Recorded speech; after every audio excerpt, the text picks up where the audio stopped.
João capítulo 1. João capítulo 1, nós vamos ler do 1 ao 14. Evangelho de João capítulo 1, versículos 1 ao 14. Quero trazer uma mensagem de Natal. Ainda é Natal, você ainda, tenho certeza que ainda está no espírito de Natal. E quero falar um pouco sobre o Natal conforme João, conforme o Evangelho de João. Custei a entender que essa introdução ao Evangelho de João é, na verdade, uma mensagem de Natal. E o que quero falar com os irmãos, a mensagem, dei o título de um presente indesejado. Porque de alguma maneira João está apresentando Jesus como um presente de Deus, mas como um presente indesejado, que as pessoas não queriam.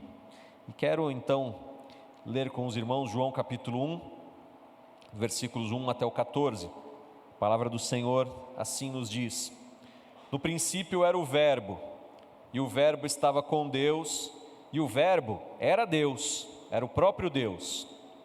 Ele estava no princípio com Deus. Todas as coisas foram feitas por Ele, e sem Ele, nada do que foi feito se fez. A vida estava nele, e a vida era a luz dos homens. A luz resplandece nas trevas, e as trevas não prevaleceram contra ela. Houve um homem enviado por Deus, e o nome dele era João. Este veio como testemunha para testificar a respeito da luz, para que todos viessem a crer por meio dele. Ele não era a luz, mas veio para dar testemunho da luz, a verdadeira luz, que vinda ao mundo ilumina toda a humanidade. O Verbo estava no mundo, o mundo foi feito por meio dele, mas o mundo não o conheceu. Veio para o que era seu, e os seus não o receberam.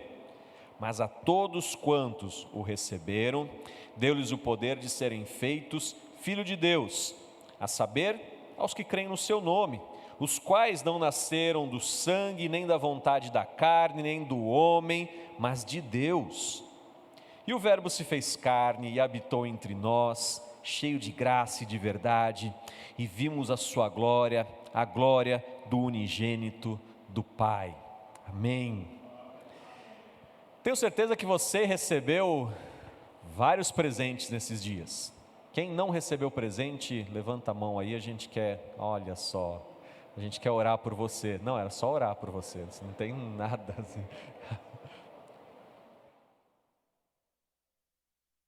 Era só ficar com dó mesmo, assim, era só isso, só, tadinho. Nem um parzinho de meia, irmão, nem, tá difícil, assim, um parzinho de meia eu ganhei pelo menos. Mas não, ganhei uns presentes bonitinhos, graças a Deus. Mas não sei se já aconteceu com você, não precisa levantar a sua mão, de receber um presente que você não queria. Você recebeu um presente, eu estou vendo um monte de gente assim, fazendo assim, ó. É triste, irmão, é triste quando você está aquela expectativa, você pediu um iPhone para o Papai Noel, aí você recebe aquela caixinha, tem a forma de uma frigideira, mas você está lá, fala, é um iPhone. Aí você abre, é a frigideira mesmo, assim. Aí você tem que sorrir e agradecer. Fala, estava precisando mesmo, né? E vai feliz. É difícil, a gente tem que ser muito íntimo para você olhar para a pessoa e falar assim, não gostei do presente. Eu me lembro de um amigo secreto que eu participei, há bastante tempo atrás, eu era bem mais jovem, e eu dei uma bola, comprei uma bola oficial na época, assim, que eu tinha tirado um primo, comprei a bola e tal. E aí estava uma amiga da família nesse amigo secreto, assim, amiga da amiga, caiu lá de paraquedas, a gente não sabe nem quem é. E os irmãos sabem que às vezes eu faço umas brincadeiras que não são lá muito bem-vindas, mas eu faço assim mesmo, a vida segue. E aí, um pouco antes do amigo secreto, alguém falou assim, não importa o presente, importa a intenção. Eu falei, não, importa o presente, não vem com essa de intenção não, eu quero o presente. Eu falo essas coisas mesmo, não tem jeito. E justamente para quem eu falei isso, era quem tinha me tirado do amigo secreto, que era amiga da amiga, e que me deu um desodorante da Avon, de R$ 1,99, que me deu alergia. E aí você sorri, fala, obrigado. Não, que vale a intenção, eu estava brincando ontem, não estava nada, eu queria presente mesmo. Não, irmãos, mas o que eu aprendi na minha vida é que você não recebe o presente, você recebe a pessoa. Você sabe a pessoa que está te dando. Então eu, de coração, eu não recebo o presente, eu recebo a pessoa, eu recebo quem dá o presente. O presente é o diferencial, irmão, capricha, porque de repente você nem é tão querido assim, eu recebo você, mas o presente ajuda também, o presente ajuda. Não, olhei e estava olhando para qualquer um, aleatório assim, fica tranquilo, fica sossegado, não é nada com você, fica em paz. Mas de alguma maneira, João está dizendo que Jesus era o presente de Deus, mas Jesus era um presente indesejado. Não só ele era o presente de Deus, ele era o próprio Deus. O texto bíblico aqui, João capítulo 1, se você não crê que Jesus é Deus, você precisa rasgar essas páginas de João, porque o que João está dizendo é que Jesus é Deus. Jesus é Deus, Criador dos céus e da terra. Ele não só estava com ele, mas como ele era o próprio Deus, e ele não só faz parte da criação, como ele sustenta toda a criação. Nada do que foi feito sem ele teria sido feito, e o que existe não existiria se não fosse Jesus sustentando. É isso que João está dizendo. Mas ele está dizendo mais. Ele fala assim: olha, ele veio para os que eram seus, mas os seus não o receberam. Ele veio para o que era seu, mas os seus acharam que ele era um presente indesejado. Nós não queremos. Sabe, irmãos, é interessante a gente pensar e ver todas as discussões a respeito do Natal.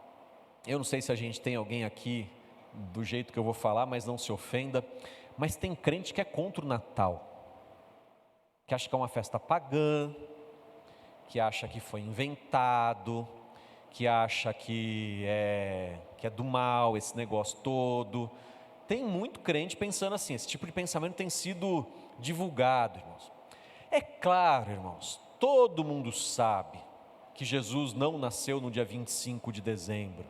E ninguém, absolutamente ninguém, está querendo dizer que tenha sido assim, forçando alguma interpretação do texto bíblico. Todo mundo sabe. Todo mundo sabe que esse negócio de trocar presentes não é uma ordenança bíblica. A gente não está cumprindo um mandamento de Deus quando a gente troca presentes. Todo mundo sabe que a árvore de Natal não é um símbolo bíblico e que a gente tem que seguir, e que todo bom cristão fiel precisa ter uma árvore na sua casa. Mas nem por isso a festa, este feriado criado dentro do cristianismo, traz algo de mal, que fira os princípios cristãos. Não há nada de mal em comemorar. Se você não quer comemorar, não é obrigatório.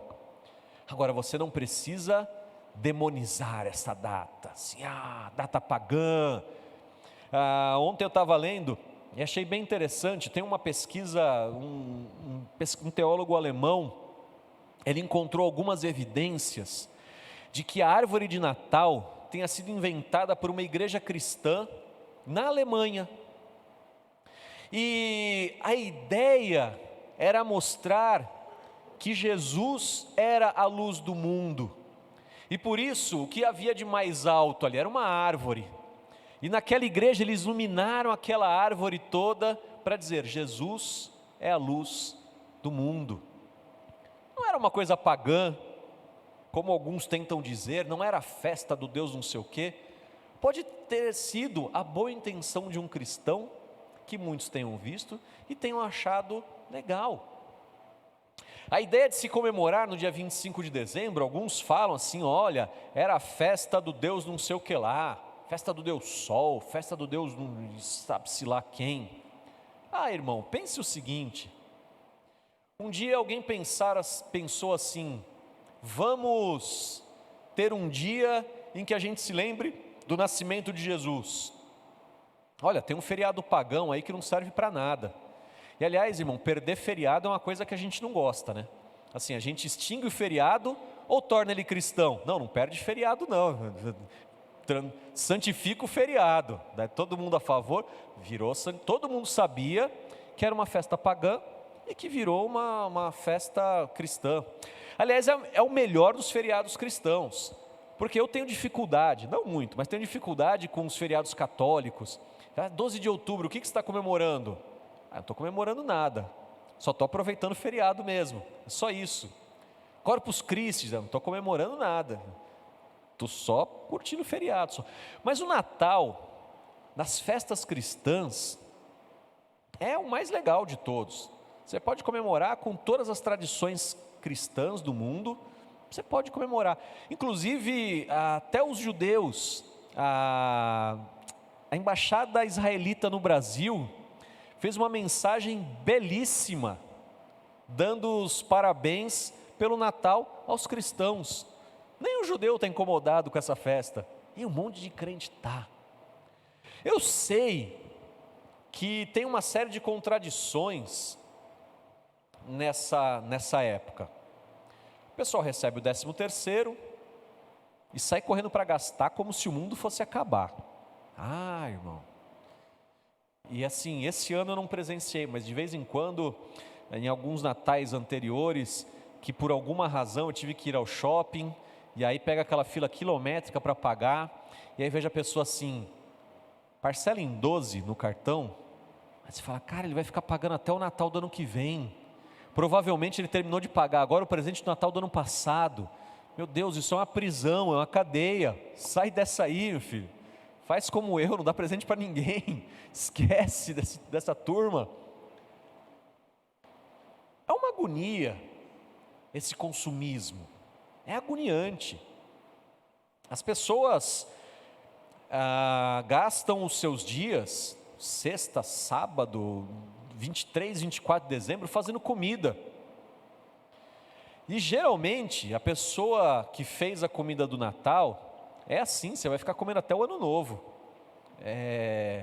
Você requenta, esquenta, aí você raspa, faz o risoto, aí você olha assim, você já não sabe mais o que era o Chester, o que era o pernil, porque os dois estão na mesma cor, assim, mas você tem que comer. E você vai. Isso é uma contradição. Num país onde tantas pessoas passam fome, a gente tira um dia para desperdiçar comida. É verdade. Mas nada disso tira a alegria de estar com as famílias. A mensagem do Natal é uma mensagem de reconciliação, de perdão, de paz. É uma mensagem de estar junto. Apesar das contradições, apesar de ser uma coisa inventada, apesar de não ser bíblico, é uma data das mais bonitas, é uma data com as mensagens mais vivas. É certo que o mundo aproveitou para deturpar a mensagem, mas nem por isso ela deixa de ser verdadeira.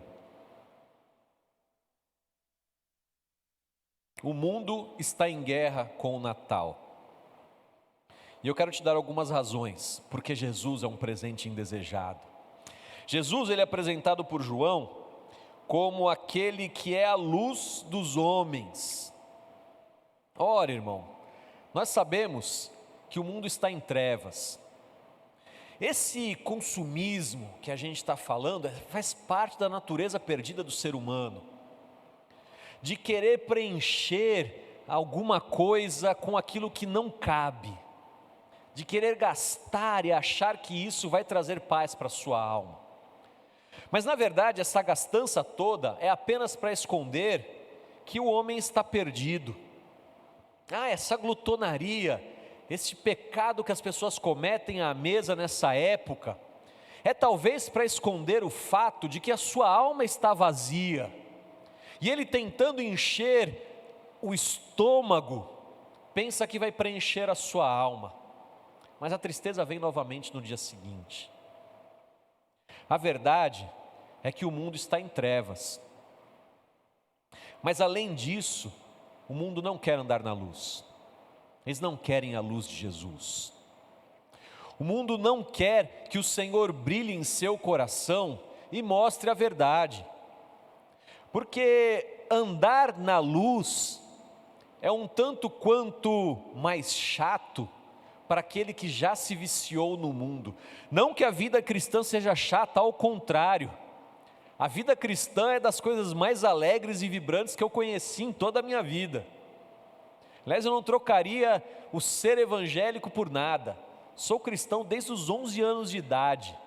Vivi toda a minha juventude no evangelho. Aliás, como os irmãos sabem, sou pastor desde criança praticamente. Nem me lembro uma época em que eu não seja pastor. E aí, pelas minhas contas, consagrado, filiado na Ordem dos Pastores, 23 anos já. Fora os tempos de missionário, esse negócio todo. Sou pastor desde criança. E na faculdade, algumas pessoas vinham assim e diziam: você podia estar aproveitando a vida. E a minha resposta sempre foi: eu estou aproveitando a vida. Vocês é que deveriam aproveitar a vida como eu aproveito. Porque andar na luz, irmão, não ter do que se envergonhar, não ter o que esconder, porque a luz indica isso. Aquele que vive na luz não pode esconder nada, não pode ter vergonha de absolutamente nada. Aquele que vive na luz não precisa ter vergonha do celular, não precisa ter vergonha do que faz às escondidas. Irmão, eu acho um absurdo crente, casado, que tem senha no celular e a mulher não pode ver o celular. Eu acho isso um absurdo. Assim, os dois são um. Se você tem que esconder alguma coisa da sua mulher, você não está andando na luz. Se você tem que esconder alguma coisa do seu marido, você não está na luz. Lá em casa é assim, tudo tem senha, mas é a mesma senha para todo mundo. Qualquer um, porque também os outros também não precisam ver a minha vida, né? Eu bato continência só para Camila, só o resto não tem, ninguém tem que ver o que eu estou fazendo. E é assim, pode olhar, pode chegar, pode ver saldo no banco, fica à vontade, filho. Fica tranquilo. Fica sossegado. Isso é andar na luz. Você não tem no que se esconder. O mundo não quer viver desse jeito. O mundo não quer ter as suas obras expostas. O mundo não quer dar satisfação, se arrepender, se livrar de certos laços, certos vícios. Não dá. Até porque isso me leva ao meu segundo ponto, porque o texto está falando de que aqueles que recebem Jesus são feitos filhos de Deus. Quem não tem Jesus no seu coração, não é filho pelo ato criativo, mas não pelo ato redentivo de Deus. E não quer ser filho, porque João nos diz na sua carta, que o mundo jaz no maligno, esse jaz de jazer, de descansar, de ter a sua satisfação e seu prazer no maligno. De alguma maneira, João está falando assim, que o amor, a alegria e satisfação daquele que não está em Cristo, está nas trevas ou no maligno. O apóstolo Paulo nos diz lá em Efésios capítulo 2, que nós éramos por natureza filhos da perdição. Essa era a nossa natureza, de perdidos. E não é que a gente não gostava, a gente gostava. Não é que a pessoa que está perdida, ela está incomodada. João está falando assim, não, ela está muito bem, ela está feliz. Lembra daquele filme Matrix? Esse é filme já para quem tem uma certa idade já, né? No filme Matrix, as pessoas estavam vivendo uma vida falsa, presas lá num casulo, numa bolha, e de alguma maneira elas imaginavam que estavam vivendo uma vida. E aí, era um processo muito pesado de tirar esta pessoa da vida falsa para colocá-la numa vida verdadeira, porque talvez a vida verdadeira não era exatamente o que ela gostaria. O processo de conversão é mais ou menos isso, é uma vida falsa, mas que a pessoa ela tem alegria, contentamento naquilo, ela tem um certo prazer de estar naquilo. E quando você fala assim, fala, olha, existe um caminho para que você seja o filho de Deus, para que você seja também filho de Deus. Fala, não, não quero, estou bem aqui, estou sossegado, estou tranquilo. Ah, estou muito bem. Essas pessoas elas não conseguem entender que há uma vida verdadeira para ser vivida. E elas não querem, e eu te dou uma terceira razão, porque o texto nos diz, no versículo 13, fala que essas pessoas que nasceram e se tornaram filhos de Deus, elas não nasceram pela sua própria vontade, mas nasceram conforme a vontade de Deus. A pessoa ela precisa entender que não é simplesmente ela querer, é o que Jesus explicou em João capítulo 3 para Nicodemos, é preciso nascer de novo, é uma nova natureza, é assim, aquele que está em Cristo, é nova criação, as coisas velhas já passaram, tudo se faz novo. Não é um sistema de lógica apenas, não é apenas convencer, não é apenas dizer assim, olha, você precisa aceitar a Deus porque Deus é melhor.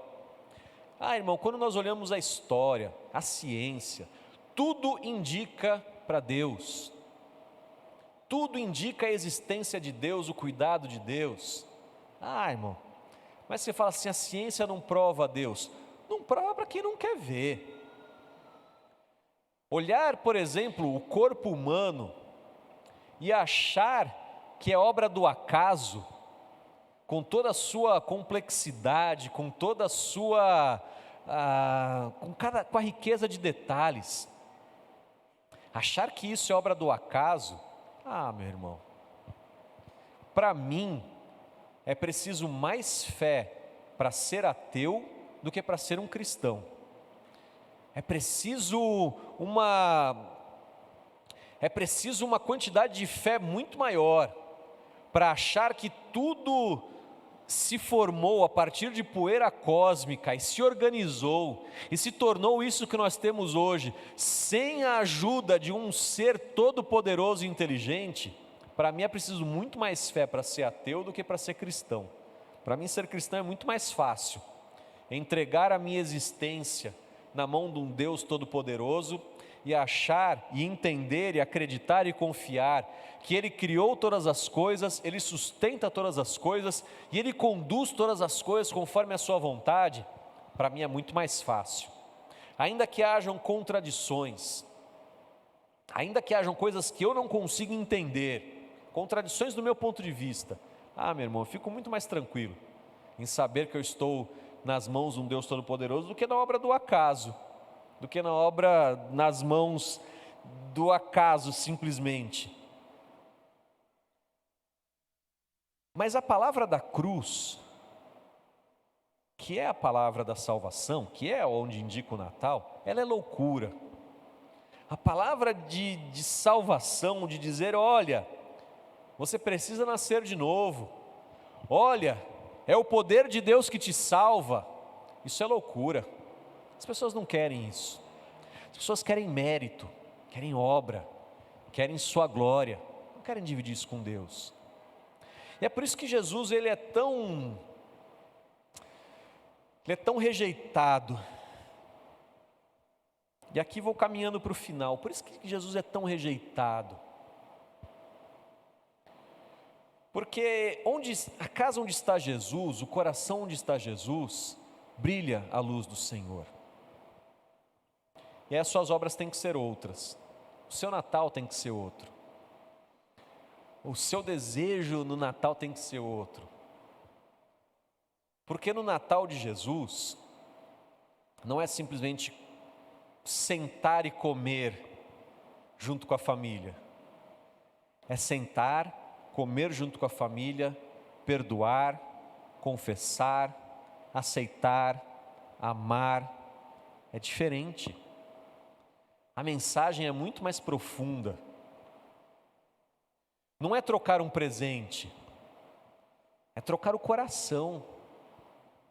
Não é simplesmente dar uma caixinha. Naquela caixinha, você está dizendo que você ama. Não é simplesmente um laço. É você, como cristão, receber aquele que até outro dia era seu inimigo. É você dar o outro lado para aquele que te ofendeu. Isso é Natal. Essa é a mensagem. É você olhar e falar assim: a luz de Jesus vai brilhar aqui em casa. E as coisas vão mudar. Porque a nossa alegria não é a alegria do mundo, não é a alegria do maligno. Como é que a gente avalia um bom Natal? Talvez, se você celebrar o Natal como aquele que não tem a Cristo, você avalia conforme a quantidade de pratos, e a música que tocou, e os presentes que ganhou, e se a festa foi até de manhã. E aí você fala assim: eu tive um bom Natal. Nós cristãos temos uma avaliação de um bom Natal diferente. O amor de Deus reinou em nossa casa. A gente conseguiu demonstrar o amor do Senhor. A gente avalia o nosso Natal. Jesus realmente nasceu no meu coração. Eu realmente posso comemorar esse Natal sabendo assim: olha, Jesus está aqui nesta casa. Jesus está neste lugar. Nós manifestamos o amor de Jesus. Aí é diferente.